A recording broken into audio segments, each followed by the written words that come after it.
Na metade do século XX, o panorama do transporte público brasileiro, especialmente em relação aos ônibus e lotações, passava por profundas transformações.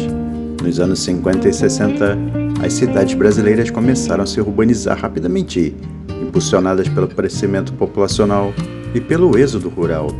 Essa urbanização exigia uma reestruturação do sistema de transporte, que era, até então, um misto de opções precárias e ineficientes. Os ônibus, por sua vez, emergiram como a principal forma de transporte coletivo nas grandes cidades. Com a crescente demanda, os serviços de ônibus se ampliaram, mas ao mesmo tempo enfrentaram problemas como a superlotação, infraestrutura inadequada e gestão deficiente. As lotações, que eram vans ou veículos menores naquela época, que atendiam a rota específica, também ganharam popularidade, principalmente nas áreas urbanas, onde o transporte público oficial não conseguia suprir a demanda. Senhoras e senhores, sejam todos muito bem-vindos a mais um vídeo do canal Geração Carburada. No vídeo de hoje, vamos contar a história do transporte público nos anos 50 e 60 no Brasil.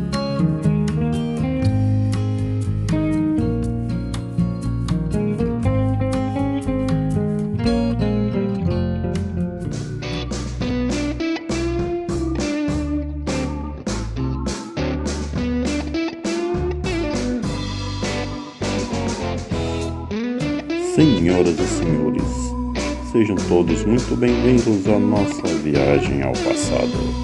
Agora vamos nos ater às ruas das capitais brasileiras dos anos 50, no que diz respeito aos transportes coletivos, especificamente dos ônibus e dos chamados lotações.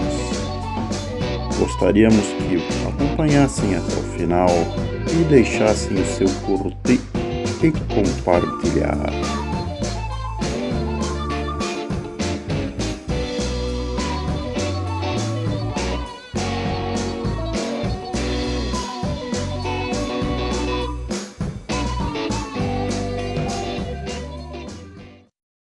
Os ônibus já fazem parte do nosso dia a dia há um bom tempo, não é?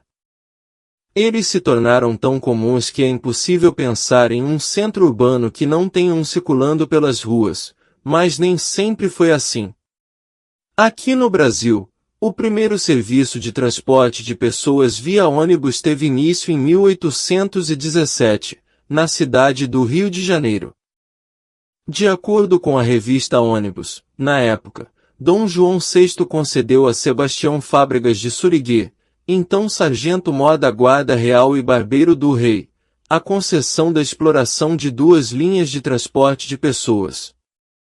As linhas faziam o percurso Praça 15 Quinta da Boa Vista e Praça 15, Fazenda de Santa Cruz.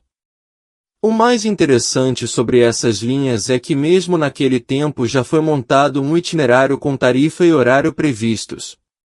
Bem diferente dos veículos modernos que temos hoje em dia, que operam com motores. Em 1817, os ônibus não possuíam tais motores e o que dava força ao veículo era na verdade a tração animal. Os cavalos e mulas eram responsáveis por puxar uma diligência de 4 rodas. Apesar da concorrência e das imposições do governo, o serviço de transporte via ônibus estava indo bem.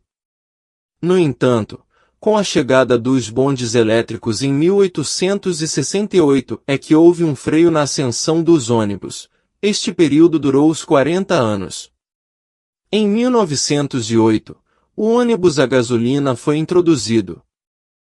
Mas só no fim dos anos 40 que passou a ganhar relevância frente aos bondes. Em 1926, a cidade de São Paulo cria o primeiro regulamento dos serviços públicos de ônibus do Brasil. Anos mais tarde, em 1946, o transporte coletivo passou a ser considerado um serviço de interesse comum, posto sob responsabilidade dos prefeitos de cada município.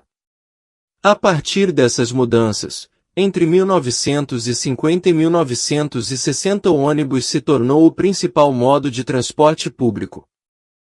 E assim surgiram diferentes empresas municipais de transporte, centradas em exercer o controle físico e econômico-financeiro da operação dos serviços contratados, coordenar, melhorar e estender os sistemas, as linhas e os serviços, organizar e manter cursos de seleção e formação profissional, fiscalizar e operar o sistema. No papel isso tudo era perfeito, mas na prática as coisas não funcionavam bem assim. Os bondes, que outrora eram uma opção eficiente de transporte público, se tornaram vilões, pois agora dividiam as ruas com uma frota de carros muito maior, sobretudo nas capitais, atrapalhando o trânsito, causando acidentes e impossibilitando o aumento do número de ônibus nas ruas. As pessoas que dependiam de transporte coletivo tentavam partir para opções alternativas, como o trem que, com uma quantidade inferior à demanda, partiam lotados, com passageiros arriscando suas vidas viajando nas portas abertas ou nos estribos. No Rio de Janeiro, a época capital do país, aqui se pesasse a importância da metrópole. Tinha um dos mais precários sistemas públicos de transporte coletivo. As ruas apertadas, sobretudo no centro, eram incompatíveis com a frota de carros, ônibus e caminhões já dos anos 50, antes da chegada da efetiva indústria automobilística nacional. Diante de todo esse contexto é que surgiu uma nova opção de transporte público, os lotações. Criados a partir de chassis de caminhões, estes veículos, espécie de micro-ônibus, mas com as características do serviço de vans de hoje, consistiam em um encarroçamento quase artesanal. Utilizando a cabine do caminhão com o acoplamento da seção de transporte sobre o restante do chassi. Não era um serviço organizado pelo setor público, mas sim uma iniciativa particular de pessoas, que estabeleciam linhas, na maioria das vezes não atendidas pelos ônibus, onde se organizavam mutuamente na organização dos trechos que operavam. O resultado deste novo modal nas ruas foi um ainda mais caótico trânsito, quase impossível de se organizar, como podemos ver na narração adiante. Decorrente dessas deficiências, surgiu no Rio o lotação. Esse parasita do tráfego, veículo sem segurança que ocupa quase o mesmo espaço dos ônibus, conduzindo por viagem um número insignificante de passageiros. Estes veículos aumentaram gradativamente ao longo dos anos. Sobretudo após o fim do serviço de bondes, em meados dos anos 60. Muitas destas linhas prosperaram, se tornando empresas de ônibus. O sistema de transporte municipal organizou as linhas e itinerários, pondo fim a este serviço clandestino tempos depois. O fruto desta organização veio na forma da empresa Companhia de Transportes Coletivos, CTC, criada para reorganizar o transporte público. Assim como a cidade, a oferta de mobilidade foi crescendo desordenadamente. Outro marco da história do Rio foi a presença de diversas encarroçadoras de ônibus, que contribuíram para o desenvolvimento da indústria de transporte. Entre elas estão Carrocerias Vieira, fundada em 1918, Ciro S. Indústria e Comércio, fundada em 1933, Carbrasa, de 1945, Sermava, de 1948, Fábrica de Carrocerias Metropolitana, também de 1948, e Ciferal Comércio e Indústria de Ferro, de 1955.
Você sabia que a primeira capital brasileira a ter serviços de ônibus com ar-condicionado foi o Rio de Janeiro?